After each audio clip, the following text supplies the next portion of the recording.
Assalamualaikum warahmatullahi wabarakatuh. Bismillahirrahmanirrahim. Syukur alhamdulillah atas segala nikmat yang diberikan Allah Subhanahu wa Ta'ala kepada kita semua, dan sholawat serta salam kepada Nabiullah Muhammad SAW atas syafaatnya kepada kita semua hingga yaumul qiyamah. Amin amin amin ya rabbal alamin. Terima kasih kepada Bapak Dr. Haji Agus Mulyono SPD MKes sebagai dosen pengampu mata kuliah Studi Peradaban Islam yang telah memberikan kesempatan kepada saya, Nurma Helmi Rahayu Nintias, mahasiswa Magister Biologi Fakultas Sains dan Teknologi Universitas Islam Negeri Maulana Malik Ibrahim Malang. Di sini saya akan memberikan beberapa gambaran pemikiran-pemikiran tokoh cendekiawan Islam yang bernama Al-Jahiz. Biografi Al-Jahiz. Beliau hidup pada tahun 164 sampai 255 Hijriah atau 776 sampai 869 Masehi. Al-Jahiz bernama lengkap Abu Usman Amr bin Bahr Al-Khinani Al-Basri. Adalah seorang cendekiawan Afrika Arab yang berasal dari Afrika Timur, yang merupakan sastrawan Arab dan memiliki karya-karya dalam bidang literatur Arab, biologi, zoologi, sejarah, filsafat, psikologi, teologi Mu'tazilah, dan polemik-polemik politik religi. Al-Jahiz lahir dari keluarga yang sangat sederhana, dilahirkan di kota Basra pada tahun 160 Hijriah atau Februari 776 Masehi. Dia menegaskan dalam sebuah buku bahwa ia merupakan bangsa Arab dari suku Kinanah.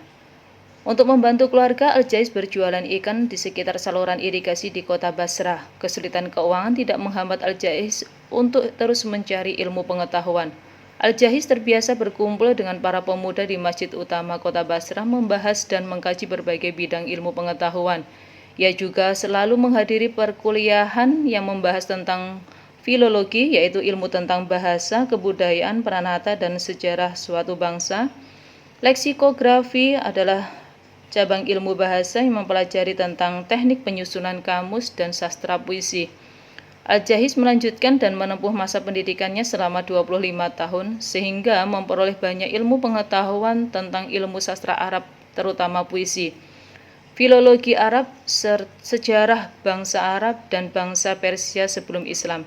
Selain itu, ia mempelajari ilmu Al-Quran dan Al-Hadis. Selain itu, Al-Jahiz juga membaca buku-buku yang diterjemahkan dari bangsa Yunani seperti filsafat Yunani, khususnya Aristoteles.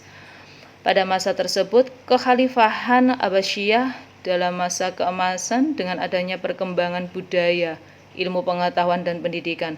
Buku-buku perpustakaan mudah ditemukan di wilayah kekhalifahan yang memudahkan para pelajar mempelajari berbagai ilmu pengetahuan. Al-Jahiz kembali ke Basra setelah menghabiskan lebih dari 50 tahun di Baghdad. Ia meninggal di Basra pada tahun 869 Masehi pada usia 93 tahun. Beberapa karya Al-Jahiz di sini, yang pertama adalah Alkitab Al-Hayawan. Kitab Al-Hayawan merupakan ensiklopedia tentang beragam jenis binatang yang terdiri atas 7 volume. Dalam ensiklopedia itu, Al-Jahiz menulis sekitar 350 jenis hewan. Dalam kitab itu, ia mengungkapkan sederet teori penting dalam biologi seperti evolusi, Struggle for Existence. Kitab ini dipandang sejarawan sains sebagai karya besar dan terpenting yang telah disumbangkan Al-Jahiz bagi peradaban manusia modern. Secara khusus, Al-Jahiz telah menguraikan teori evolusi dalam bukunya itu. Teori itu didasarkan pada pengaruh lingkungan terhadap binatang. Selain itu, ia juga sudah memikirkan dampak lingkungan terhadap keberlangsungan hidup binatang. Inilah cikal bakal teori Struggle for Existence pada buku itu pula. Al-Jahiz menguraikan ide seleksi alam dan rantai makanan. Ini adalah gambar dari sampul kitab Al-Hayawan dan gambar Al-Jahiz dengan beberapa hewan.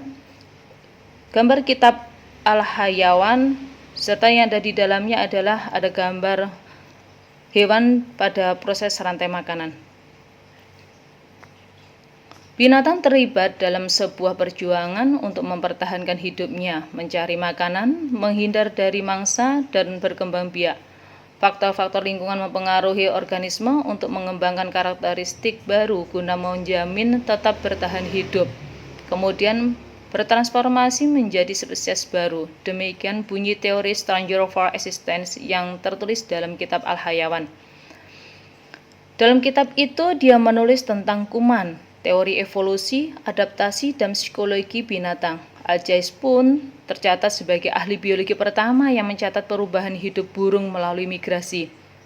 Tak cuma itu, pada abad ke-9, Al-Jaiz sudah mampu menjelaskan metode memperoleh amonia dari kotoran binatang melalui penyelingan.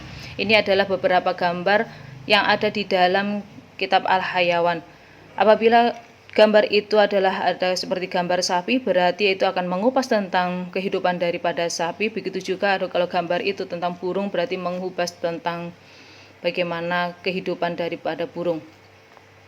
Al-Jaiz telah membagi hewan menjadi beberapa jenis: terbang, berenang, dan berjalan. Hewan berjalan dipecah menjadi hewan yang diucapkan seperti manusia dan hewan seperti binatang buas, liar, dan serangga.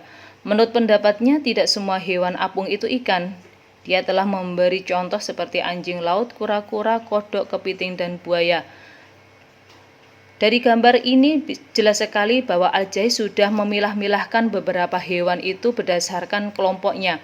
Apabila seperti golongan daripada reptil akan dimasukkan sendiri, begitu juga kalau golongan itu adalah ikan, berarti akan juga membahas tentang ikan. Teori-teorinya yang brilian tentang ilmu hewan itu membuat Al-Jaiz layak ditabalakan sebagai peletak dasar zoologi modern. Jelas sekali pada gambaran daripada di dalam kitab Al-Hayawan ini bahwa yang dikupas oleh Al-Jaiz adalah berbagai macam hewan, sampai 350 hewan di dalamnya sebagai gambaran kehidupan hewan yang jauh juga yang dari Arab maupun yang ada di sekitar Arab. Yang kedua adalah kitab Al-Bukhala, Book of Measure or Avarice and the Avarices. Kitab Al-Bukhala sebuah kumpulan cerita tentang ketamakan, dipaparkan dengan gaya penulisan yang humoris dan menyindir. Kitab ini merupakan salah satu contoh gaya menulis prosa Al-Jaiz sesungguhnya. Kitab itu juga mengupas tentang psikologi manusia. Dalam kitab itu, Al-Jaiz coba menyindir guru sekolah, pengemis, penyanyi, dan penulis yang tamak. Buku itu dinilai sebagai karya sastranya yang paling bagus. Bisa dilihat di sini ini adalah isi gambar daripada kitab Al-Bukhala. Yang ketiga adalah kitab Al-Bayan wa Al-Tabyin, The Book of Eloquence and Demonstration. Ini adalah kitab tentang retorika yang ditulis Al-Jaiz. Dalam kitab itu dia memaparkan tentang teknik pidato, syair kepahlawanan, gaya berbicara, teknik berdebat, serta tips-tips berkomunikasi lainnya. Meskipun ia bukan seorang penyair atau filolog dalam arti yang tepat, Al-Jaiz menaruh minat yang tajam pada hampir semua subjek yang bisa dibayangkan. Buku tersebut dianggap telah memulai teori sastra Arab secara formal sistemik. Moderatisme dalam konteks kesusastraan, menurut Al-Jaiz, bahasa dan diksi memiliki tingkatan atau degradasi sesuai dengan kelas sosial pengguna bahasa itu sendiri. Singkatnya, Al-Jaiz mengkelaskan bahasa ke dalam 3 kelas. Yang pertama, bahasa paling tinggi biasa digunakan kelas para sastrawan yang setiap kata dan ucapannya yang seringkali sulit ditangkap basah makna atau ucapan yang terkandung di dalamnya, atau bahkan ucapannya terasa asing di telinga manusia pada umumnya.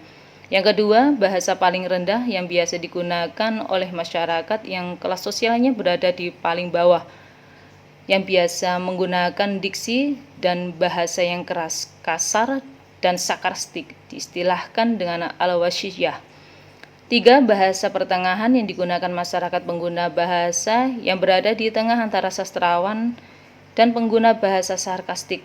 Bahasa pertengahan ini tidak sulit dipahami, tidak asing, dan sekaligus tidak sarkastik.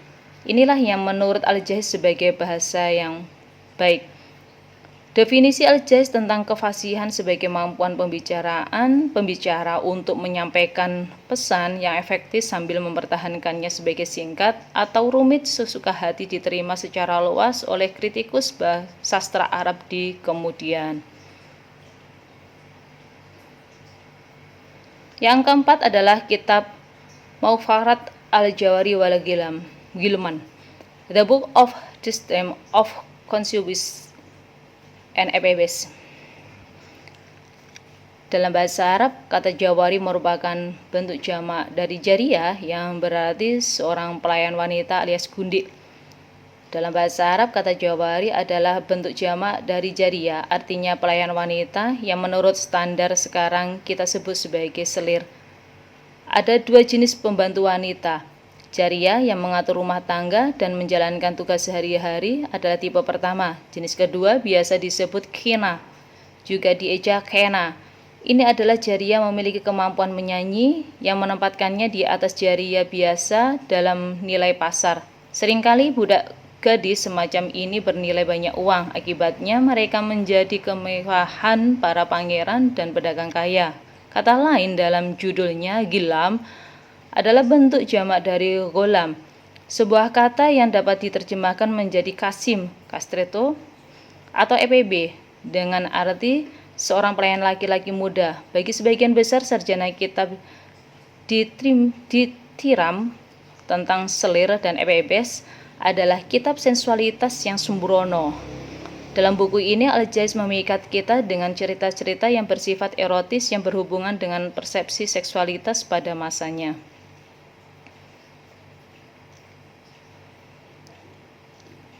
Yang kelima adalah Risalat Mukhafarat al-Sudan al-Bidan, Superiority of the Black to the Whites. Ini adalah memang kitab yang menceritakan tentang perbedaan antara kulit hitam dan kulit putih. Kutipan isi kitab Risalatul Mukhafarat al-Sudan al-Bidan, yaitu ini menceritakan tentang seorang yang bernama Zen. Dia menulis dalam kitabnya ini, semua orang setuju bahwa tidak ada orang di bumi yang di dalamnya kemurahan hati dikembangkan secara universal sebaik Zen. Orang-orang ini memiliki bakat alami untuk menari mengikuti irama rebana tanpa perlu mempelajarinya. Tidak ada penyanyi yang lebih baik dimanapun di dunia ini. Tidak ada orang yang lebih halus dan fasih, dan tidak ada orang yang kurang terbiasa dengan bahasa yang menghina. Tidak ada bangsa lain yang dapat mengungguli mereka dalam kekuatan tubuh dan ketangguhan fisik. Salah satunya akan mengangkat balok besar dan membawa beban berat yang melebihi kekuatan kebanyakan orang Badui atau anggota ras lain. Mereka berani, energik, dan murah hati, yang merupakan kebajikan bangsawan, dan juga bertemperament baik dan dengan sedikit kecenderungan untuk jahat. Mereka selalu ceria, tersenyum, dan bebas dari kedengkian, yang merupakan pertanda akhlak yang mulia. Zen mengatakan bahwa Tuhan tidak menjadikan mereka hitam untuk menjelekkan mereka, melainkan lingkungan mereka yang membuat mereka demikian. Bukti terbaik dari hal ini adalah bahwa ada suku kulit hitam di antara orang Arab, seperti Bani Sulaim bin Mansur, dan bahwa semua orang yang bermukim di Hara selain Bani Sulaim adalah orang kulit hitam. Suku-suku ini mengambil budak dari antara Ashbam untuk mengurus kawanan mereka dan untuk pekerja irigasi, kerja manual, dan pekerja rumah tangga dan istri mereka dari antara Bizantium. Namun, dibutuhkan kurang dari 3 generasi bagi Hara untuk memberi mereka semua corak Bani Sulaim. Hara ini sedemikian rupa sehingga rusa, burung unta, serangga, serigala, rubah, domba, keledai, kuda, dan burung yang hidup di sana semuanya berwarna hitam. Putih dan hitam adalah hasil lingkungan, sifat alami air dan tanah, jarak dari matahari, dan intensitas panas. Tidak ada pertanyaan tentang metamorfosis atau hukuman, penodaan atau kemurahan hati yang diberikan oleh Allah. Selain itu, tanah Bani Sulaim memiliki banyak kesamaan dengan tanah Turki, di mana unta, binatang beban, dan segala sesuatu milik orang ini memiliki penampilan yang mirip. semua milik mereka memiliki tampilan Turki. Ini adalah salah satu kutipan dari kitab Risalatul Mukhafarat al-Sudana al-Bidan.